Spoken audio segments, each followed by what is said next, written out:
Magandang hapon po sa ating lahat. Ako po si Globilin P. Escobedo, nakatira sa Cabacan North, Cotabato. Na-diagnose ako ng breast cancer noong 2020.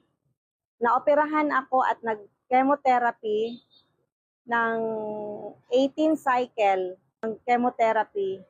Kasalukuyan, marami pa rin akong nararamdamang sakit sa aking katawan. Sumasakit po ang aking mga braso, tuhod, na hindi naman naaalis hanggang ngayon.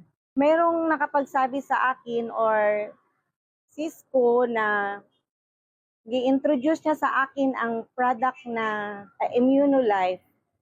Sinubukan ko yung product na yon. Hanggang ngayon, tinitake ko, parang may kaginhawaan akong nararamdaman. Ito na po ako ngayon, masigla, at lumakas na po ang aking katawan, nakakapagtrabaho na po ako ngayon ng maayos. Malakas ang pakiramdam ko sa araw-araw kong pag-take ng dahil sa Immunolife, na alis na po ang aking mga masasakit na nararamdaman sa aking katawan. Ito na po ako ngayon. Makita nyo, nakaka-stretch na ng aking kamay noon. Never ko talaga siyang mapataas. Hindi ko talaga siya ma-move.